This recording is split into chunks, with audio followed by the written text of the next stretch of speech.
Welcome to the deep dive. We're cutting through the noise to get you straight to what really matters. And today we're jumping right into a story that, well, it basically had everyone talking. Absolutely. We're talking about the 2025 Love Island UK winners, Toni Lates and Catch Mercer. Their journey was quite something. Definitely unforgettable. We've sifted through, loads of stuff, interview clips, fan comments, insider bits. To really piece together how they won over the UK and I guess why their connection hit so differently this year. And you have to start with Toni, right? Being the first American contestant ever on the UK show. That alone was huge. Oh, yeah. Her arrival wasn't just like another bombshell dropping in. Well, It genuinely changed the whole vibe from day one. it really did. And the numbers back that up. Right. ITV's figures were pretty staggering. Streams on ITVX shot up, what was it, 9%? Yep, 9%. And the Love Island TikTok account gained over 1 million followers during the season. Massive engagement. So for you listening, what we're going to do is unpack not just what went down, but really get into the why. Why did their story connect so deeply? Why did it change the show's dynamics? Okay, so let's rewind. Toni walks in, bombshell arrival. And straight away, bam. Yeah. She picks Ben Holbrook on day one. Talk about making an entrance. Instantly created fireworks, as our sources put it. It wasn't just a small choice. It genuinely shifted the path for quite a few Islanders right then. And fans picked up on that energy shift immediately, didn't they? Lots of comments about her bringing something fresh. Yeah, different energy. And the way she handled those first few couplings, it felt like she wasn't just there for the ride. She seemed genuinely focused on finding, something real. Which wasn't exactly a straight line for her at the start. Oh, definitely not. Those early connections with Ben, then Connor, it kept things interesting, let's say. Kept Twitter busy, that's for sure. Especially when Casa Amor landed. That whole twist just blew things up. Casa Amor always does, right? That ultimate test. But the key moment, the real pivot, was Toni deciding to recouple with Cach after all that drama. That felt significant. You could almost like feel the chemistry solidify. Undeniable chemistry, yeah. And if you link that to movie night, wow. Okay, yeah, movie night, always carnage. But for them, It was a turning point, but maybe in a different way. Seeing those clips, the dodgy texts from others, it actually seemed to highlight the honesty between Toni and Cach. that's a good point, their reaction felt more solid somehow. Exactly. And that moment after they won, Toni's emotional thank you to the UK, that really seemed to seal the deal with the audience. It did. And Catch mentioned her background, didn't he? That Las Vegas edge.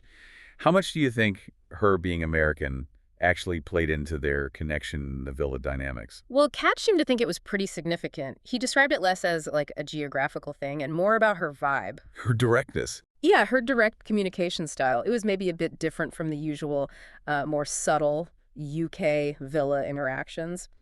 And that authenticity, combined with her background, that's what he said drew him in. And it clearly drew viewers in, too. They wanted something unfiltered. Speaking of unfiltered, that moment with Cach getting emotional. Oh, yeah. When he felt a bit left out and Ty stepped in, that was powerful. It really was. And looking at the fan reactions, what does that tell us about what viewers want now? Seeing that kind of male vulnerability. It feels like a shift, doesn't it? Away from just wanting the lad characters. Absolutely. It broke down some stereotypes, I think. People Oh. commented so much on how genuine and raw those moments felt. It suggests audiences are really craving that authenticity, not just performative toughness. Authenticity. Yeah, Which clearly resonated with the public voters in the end. definitely. When Maya Jama read their names out, social media just exploded. Memes everywhere. Celebrations. Okay. And maybe a few debates about Shakira and Harry possibly deserving it. Haha, always a bit of that. But the win was decisive, and Toni's reaction was spot on, wasn't it? We went in for love, and winning is just a bonus. Perfect quote. And you can't underestimate the power of the fans in all this. No way. The fan community was massive. Toni even mentioned during a Q&A, thinking back to Casa Amor, that she just had to trust the process and trust myself. That takes some strength under that kind of pressure. It really does. And apparently, they were both kind of surprised by how quickly they became fan favorites. Yeah, they said they were just trying to focus on their connection, and the support just happened. It wasn't just fans, though. Their families were all in.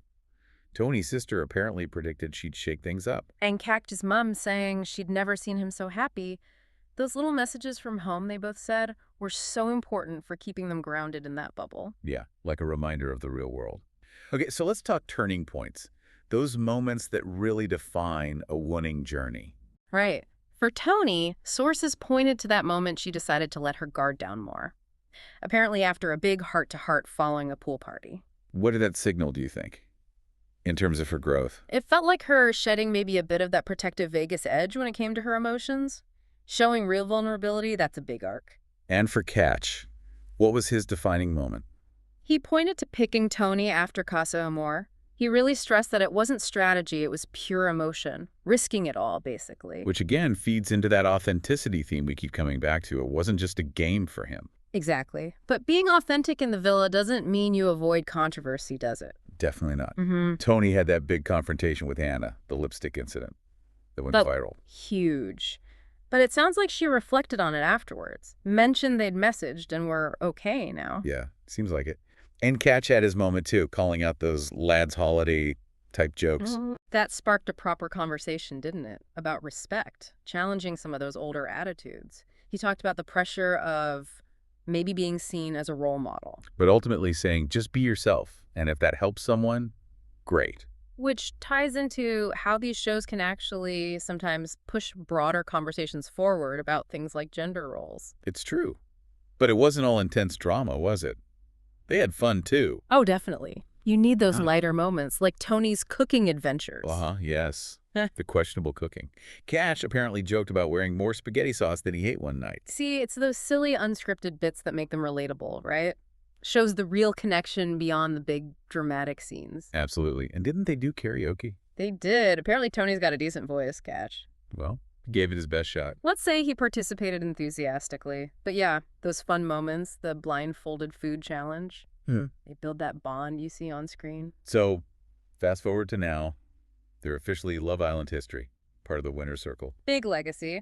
And what's the plan post-Villa? Well, according to them, they're just taking it in. Cach specifically said, no rush, no exclusivity yet, which they seem to joke about on the final show. Which sounds pretty healthy, actually, given the intensity. Yeah, quite down to earth. Their plans are basically live life, maybe do some traveling, keep making people laugh. Nice and simple. And they had a message for the fans. A really heartfelt one. Basically, keep supporting us. We read every message. This isn't the end, just a new chapter. Oh, that's sweet. And wasn't there a hint about a vlog? Yes.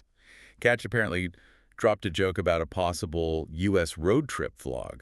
We'll see about that one. We will indeed. So, wrapping it all up. Yeah, Toni and Cach, their Love Island story, when you dig into it, it's this really compelling mix of drama, definitely growth, and a surprising amount of heart. It really is. And it makes you think, doesn't it? Their specific journey, Toni's American background, bringing that directness, Cach's openness with his emotions, the huge fan investment. What does it all tell us?